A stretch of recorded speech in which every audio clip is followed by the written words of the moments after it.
أحس شي ناقص.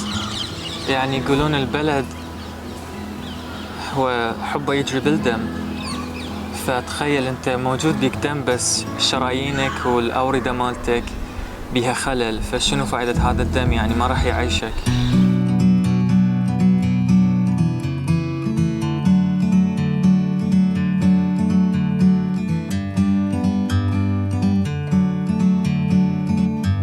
اسمي موشي إلياس، من مواليد بغداد الأعظمية، أصلنا من هناك. يعني طلعنا احنا بعد 2003 بسبب الحرب، بس مو مباشرة بسبب الأمريكان. احنا طلعنا بسبب الميليشيات اللي اجتي بعد دمار البلد.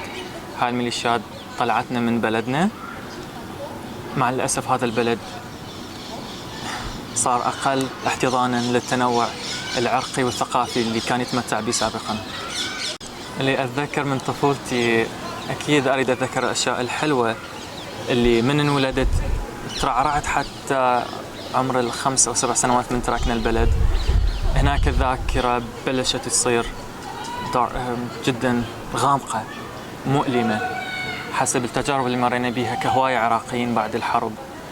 بس الشيء الحلو اللي أتذكره لحد الآن هو بيتي قرب نهر دجلة ببغداد، هو المكان اللي أبوي اشتغل بيه، كان مدير شركة في منطقة أبو نواس. فسوى البيتين سرداب اكو كلش كبير يستخدم بالصيف على مود البرودة. يعني هذا البيت يكون حار بالشتاء، دافي وبارد بالصيف. وأيضا نجمة داود مكان دافيد كانت موجودة بهذا البيت خصوصا اللي يشتغل بيه أبويا بأبو نواس. وثريا كبيرة يلتف حواليها درج قديم بالبيتين، بيت بيتي وبيت اللي يشتغل بيه أبويا. وكيف كان الانتقال من بغداد من العراق إلى أمريكا؟ ما كان مباشرة باعتبار ماكو خطوط بين العراق والولايات المتحدة، فعشنا فترة بتركيا، لكن ما تركنا العراق لغرض نكون لاجئين. مرور الوقت نوصل أمريكا، الهدف إنه حياتنا نحافظ عليها لأنه ما كان أكو أمان إلنا بالعراق. هدفنا إنه هذا البلد نتركه، ما نعرف إيش وقت نرجع له إذا مقسوم إلنا نرجع له، بس هدفنا إنه نطلع من عنده، وين ما نروح. فوصلنا تركيا، عشنا بإسطنبول، درست هناك. ومرور الوقت يعني أمي سوت هالخطوة الذكية وأخذتنا للولايات المتحدة، أنا هي وأبويا. حسيت حالك مختلف عن المدرسة، عن البيئة؟ يعني كمثل العراق يقول الممنوع مرغوب، فأي شيء ممكن يكون مختلف يجلب نوع من إثارة للجدل أو بعض الفضول عند الناس.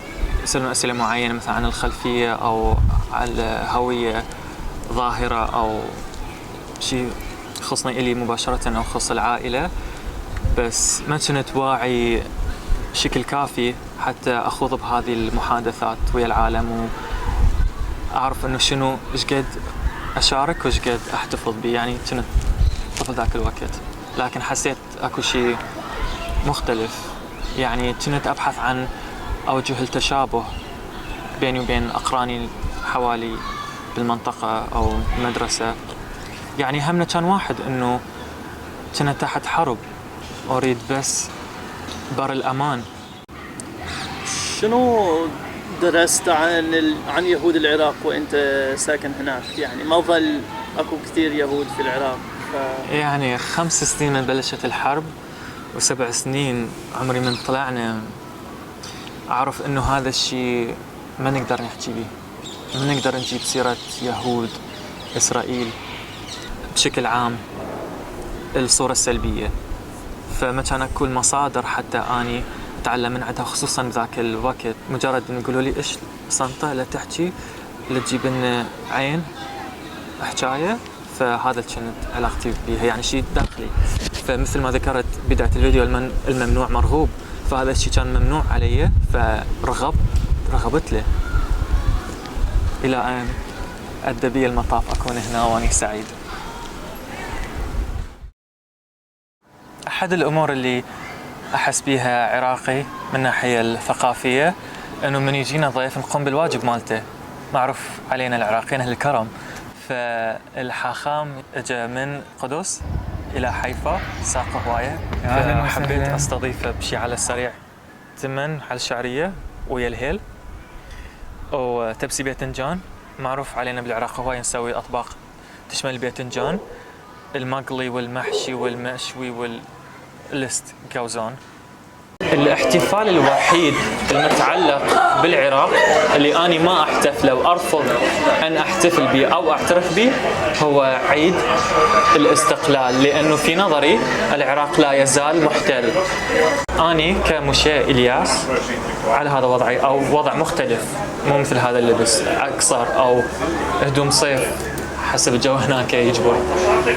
ردت أزور العراق حسب اسمي مشاة إلياس، حسب مظهري. هل راح تتوفر لي عنصري الأمان والحرية؟ ذاك الوقت أقدر أحكم أنه أكو سيادة للبلد أو لا. أريد أروح كمواطن، خل أحسب نفسي عندي الجواز العراقي لحد الآن، أستخدمه أو أزور البلد، بلدي الأم أزوره بجواز عراقي. في غياب الأمن والأمان والحرية أنا ما أعتبر بلدي الأم بلد مستقل. لمن هذه السيادة ومن يدعي السيادة خاضعين إلى سياسات خارجية، هذه ليست بسيادة، هذه خضوع، والخضوع مجرد من السيادة. فلما أنا أكون بهذا البلد ضمن مساحة معينة ما متوفر لي الأمن ولا الأمان، فهذا البلد يفتقر إلى السيادة. فالعراق لا يزال محتل، وأتمنى العراقيين يتحررون. أتمنى لكم الحرية لأن تستحقوها، لأن بلدكم محتل وأنتم محتلين.